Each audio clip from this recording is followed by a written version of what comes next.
These are 15 forgotten one-hit rock wonders from 1969. Take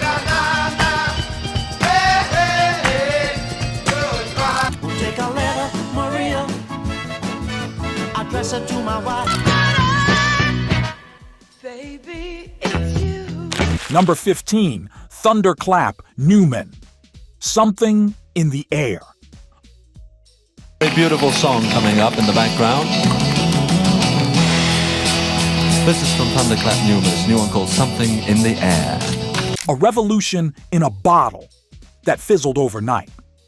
In 1969, Something in the Air soared to number 1 in the UK. A swelling anthem of protest and counterculture so powerful it felt like it could change the world, and for a moment, it almost did.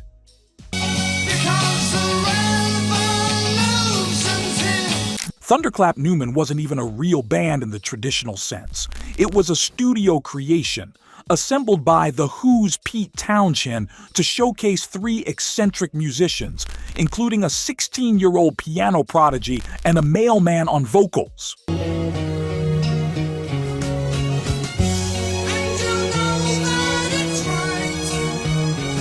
Yes, really.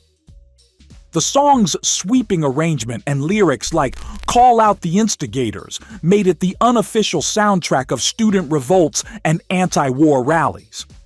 It felt like the 60s finally had its final word, but after that, silence. Their follow-up flopped. The band never gelled on stage. And the revolution moved on without them. Something in the Air still appears in soundtracks and protest playlists, but Thunderclap Newman? Gone with the smoke.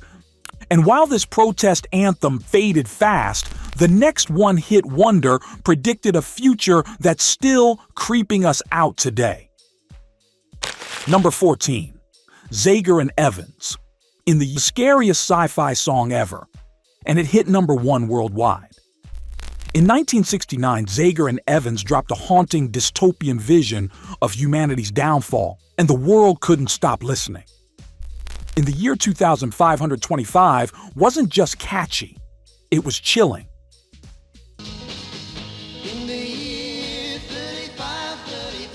The song walks us through a bleak timeline, test tube babies, drug-induced existence, and the eventual extinction of mankind. The lyrics get darker with every verse. It's been 10,000 years, man has cried 1 billion. And by the end, civilization has been reset or wiped out. It topped the Billboard Hot 100 for 6 weeks and even hit number 1 in the UK, making Zager and Evans the only act ever to do that without scoring another charting single in either country again. Why did they vanish? Simple. Nothing they released after could compete with the scale, scope, or sheer weirdness of 2525. They were typecast as prophets of doom, and no one was ready for a sequel. Even now, the song pops up in horror films and TV shows about AI or apocalypse. In the year 2525. They may be forgotten, but their warning is still echoing. And while Zager and Evans look to the future, the next forgotten hit slipped in through the back door. With a Grammy-winning soul rock twist you've definitely heard before. Number 13, the Winstons, Color Him Father. I think I'll color this man father. Color him father. I think I'll color. They won a Grammy, but it's their B-side that changed music forever. In 1969, Color Him Father hit the airwaves with a soulful message of love and respect for stepfathers. A surprisingly wholesome hit in an era of rebellion. Gonna color him love, color him love. Gonna color him father. It earned the Winstons a Grammy and major chart success. But here's where it gets wild. The B-side of the single, a track called Amen, Brother, featured a 6-second drum solo that would go on to become the most sampled sound in music history. It's called the Amen Break, and it became the backbone of hip-hop, jungle, drum and bass, and even pop music decades later. Everyone from NWA to David Bowie used it, and the Winstons, they saw none of the royalties. The band faded into obscurity. Lead member Richard Spencer quit the music industry entirely. Years later, fans raised money online to finally pay him back for the influence. But the damage was done. They were a one-hit wonder who accidentally shaped the next 40 years of rhythm. And while the Winstons made history without knowing it, the next band took a 60s girl group hit, added grit, and almost stole the whole show. Number 12, Smith. Baby, It's You. Baby, it's you. A cover so gritty, it almost outshined the original, and then disappeared. In 1969, Smith stormed the charts with a raw, soulful version of Baby It's You, originally by the Shirelles. But this wasn't bubblegum pop. This was blues rock grit delivered by powerhouse vocalist Gail McCormick, who sang like she was ripping pain straight out of her chest. It's not the way you smile, touch my heart. Their version hit the top 5 and gave the band instant credibility. With heavy organ lines, fuzzy guitar, and McCormick's scorching delivery, Baby It's You felt like a soul revival in the middle of the rock explosion. Even Quentin Tarantino later featured it in Death Proof, a testament to its timeless edge.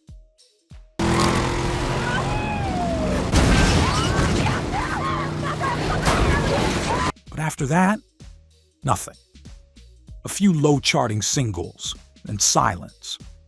Gail tried going solo, but the magic didn't follow. The band split in the early 70s, leaving just one smash behind, a soul rock lightning bolt that still slaps. And somehow, even with a top 5 hit and Tarantino cred, Smith became a footnote in rock history. And while Smith reimagined girl group pop with a growl, the next band wasn't a band at all. And their fluke hit became one of the most famous chants in sports history. Number 11, Steam. Nah, nah. Hey, hey. Kiss him goodbye.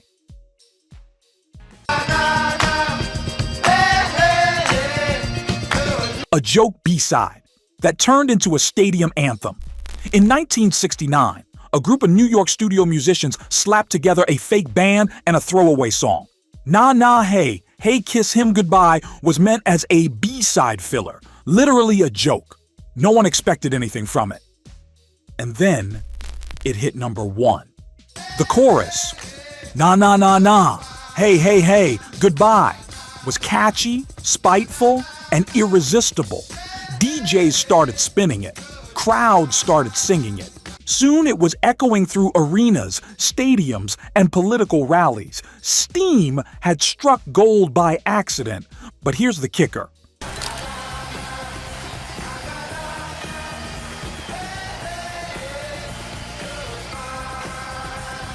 Steam wasn't even a real group. The guys behind the song had no interest in touring. They threw together a band to lip sync on American Bandstand, but the magic was never meant to last. They never had another hit. They didn't care. They were already gone. Their goofy chorus forever locked into pop culture's DNA. And while Steam chanted their way into history, the next group offered a gentler kind of tune. A jangly, sun-soaked cover that slipped through the cracks. Number 10, The Clique, Sugar on Sunday.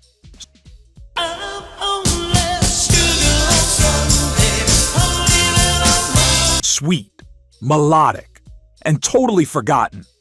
Texas-based band. The Clique landed on the charts in '69 with Sugar on Sunday, a jangly, sunshine-tinged cover of a Tommy James deep cut. With harmonies that sparkled and a laid-back groove, the track hit just the right note for late '60s FM radio. For a second, it looked like the Clique had cracked the formula.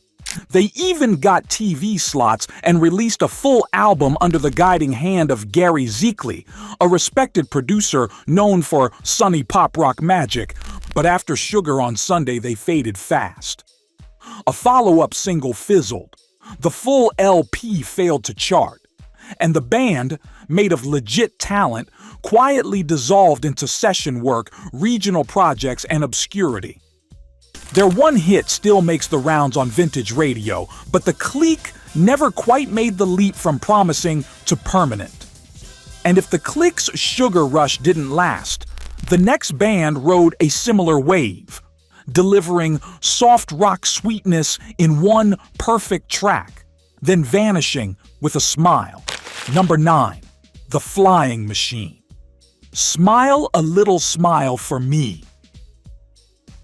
Smile a little smile for me. It was gentle, it was catchy, and it vanished in the breeze. When the Flying Machine released Smile a Little Smile for Me in 1969, it felt like a soft breeze in a loud year.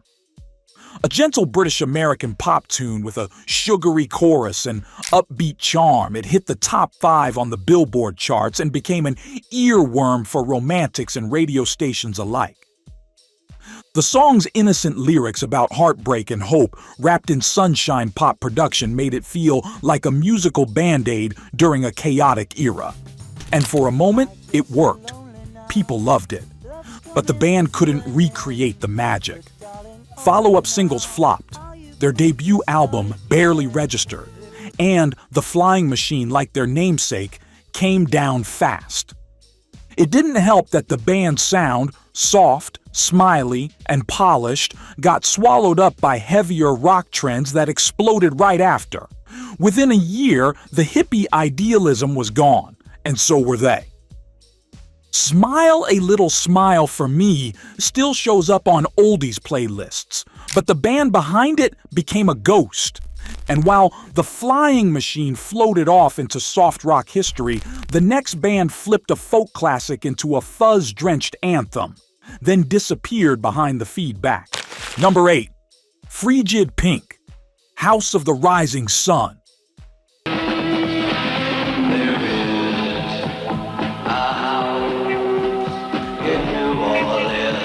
They took a classic and melted it in acid-drenched fuzz.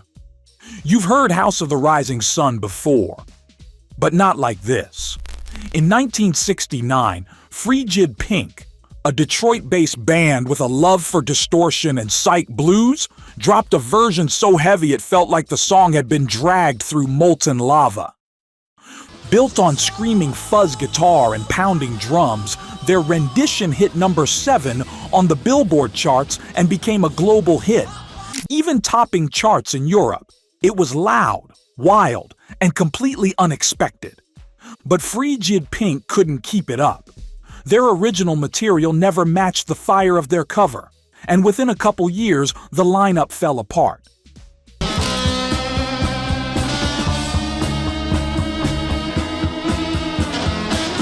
The band tried reinventing themselves with different vocalists and styles, but the spark was gone.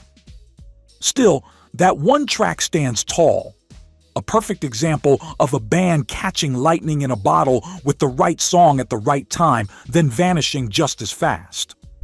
And while Frigid Pink fuzzed up the past, the next group brought gospel soul into rock's world with one massive, almost spiritual hit.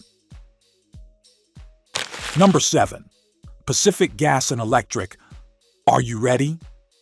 Are you ready to set by strong? Are you ready not to be alone? A spiritual rock revival that burned bright and then blew out. With gospel choruses, driving rhythm, and a message of awakening, Are You Ready? By Pacific Gas and Electric felt like a church service for rock fans. Released in 1969, it cracked the top 20 and became an underground anthem for spiritual seekers and soul rock heads alike. Led by Charlie Allen, one of the first black frontmen in a major rock band, PG&E stood out with their unique mix of R&B, blues, and hard rock. Are you ready? wasn't just a hit, it was a moment, a call to action, full of fire and joy. But their rise was cut short. Internal issues, a tragic car crash involving band members, and changing musical tides all played a role.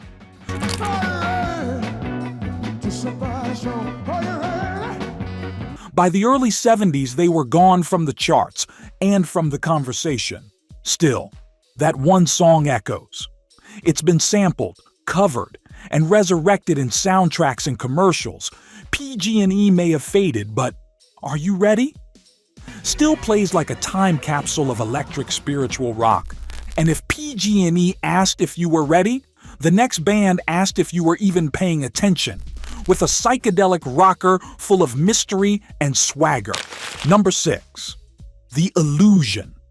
Did you see her eyes?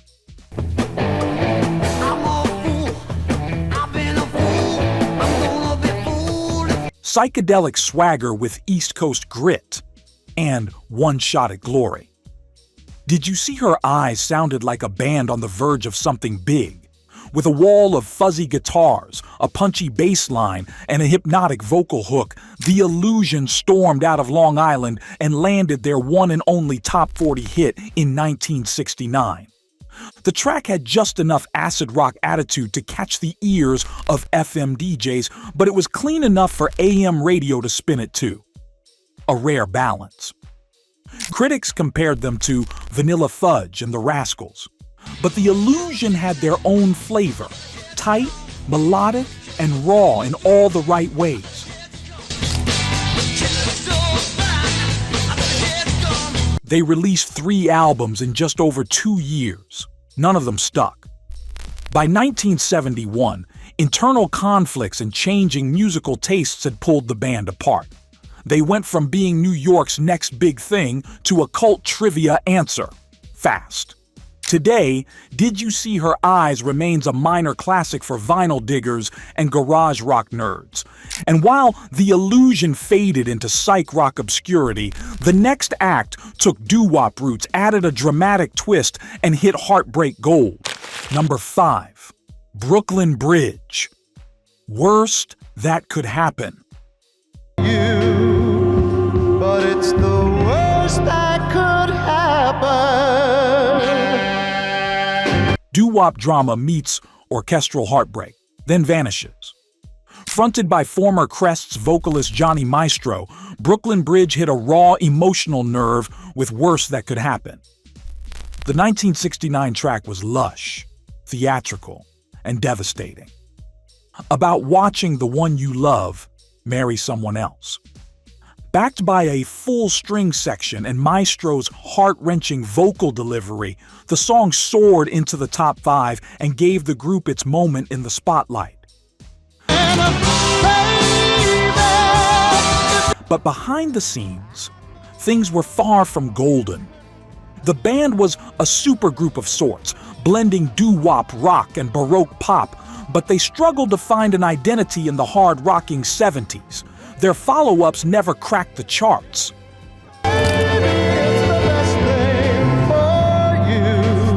Radio moved on. Fans followed louder acts. Maestro kept performing with varying Brooklyn Bridge lineups for years, but the band never returned to the mainstream.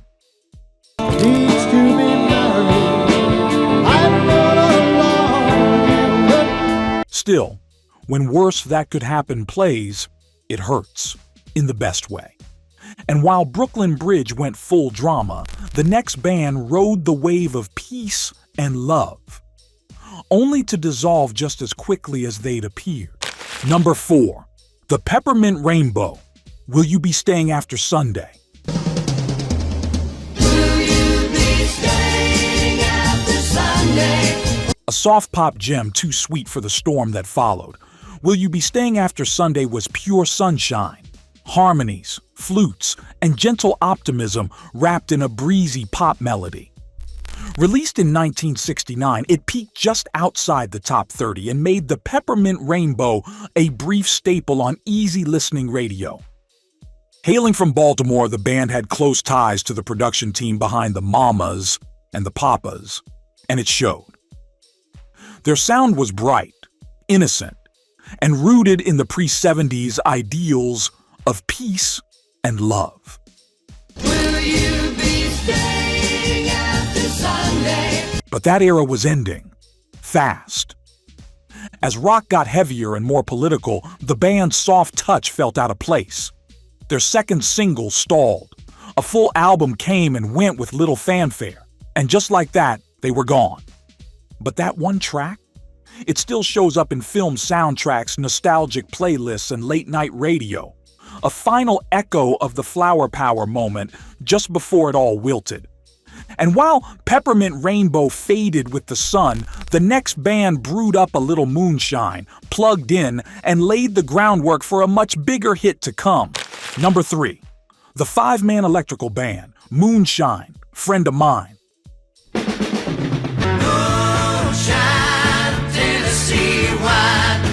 Before the signs lit up, there was this blurry, boozy prelude. Most people remember Signs, the counterculture anthem that blew up in 1971. But back in 1969, the five-man electrical band had a different vibe and a different name. As the Staccatos, they had some Canadian success, but when they rebranded, their first real US dent came with Moonshine, Friend of Mine. It was a smoky, foot-stomping track, part barroom rock, part blues confession. It had enough Southern swagger to sound American, even though they were Canadian through and through. It cracked the lower end of the charts and hinted at something bigger. Then, nothing. For 2 years, they disappeared from the US radar until Signs exploded.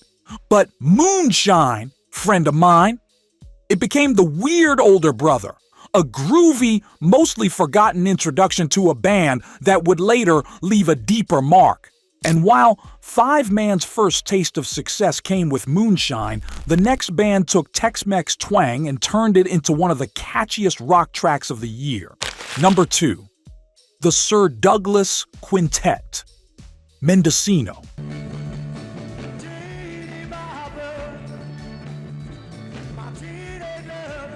A garage rock Tex-Mex classic that danced right out of the spotlight. Doug Sahm was a musical chameleon, blending country, garage, R&B, and Mexican influences way before anyone thought to call it fusion. With Mendescino, the Sir Douglas Quintet hit their highest note, a laid-back groove laced with organ riffs, reverb-heavy guitar, and Sam's unmistakable drawl.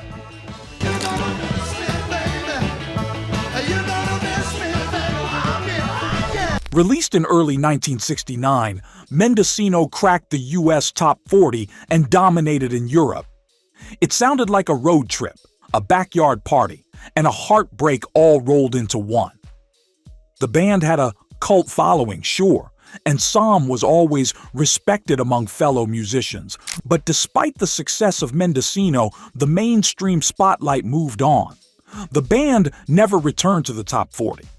And most fans forgot just how ahead of their time they really were. Doug Sahm kept making music, blending genres like nobody else. But Mendescino remains the only time the world stopped to really listen.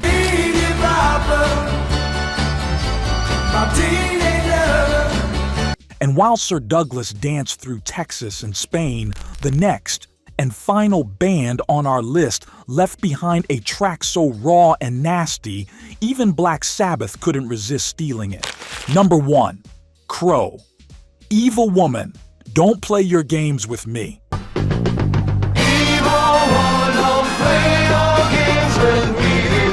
The riff was mean, the lyrics were meaner, and then they were gone. Minneapolis-based Crow came out swinging in 1969 with Evil Woman, a blistering blues rock track that hit the Billboard Top 20 and sounded like a warning shot for the heavy rock that was about to explode. The guitars were thick, the vocals were rough, and the energy, pure barroom brawl. It was dirty, distorted, and angry, a sound that would have felt right at home with Zeppelin or early Sabbath. In fact, Black Sabbath covered Evil Woman on their first album. But they didn't credit Crow. They didn't even release it in the US. Crow's version remained the original. I see the look of evil in your eye. And their only brush with mainstream glory. And the band tried to follow it up, but they couldn't get radio behind their heavier direction. They broke up in 1972, just as hard rock began dominating the charts. Crow was early. Too early. But that one track, it's still a beast. These one-hit wonders didn't fade because they lacked talent. They faded because timing, industry politics, or pure bad luck took them out of the spotlight. But their one song, that one moment, is still echoing. So tell us, which track do you remember most? Which one shocked you? And which one deserves a comeback? Drop it in the comments. Hit subscribe to never miss another deep cut, and send this to a rock fan who thinks they've heard it all. And if you love this forgotten trip down 69's rabbit hole, you have to check out 15 Forgotten on Hit Rock Wonders from 1969.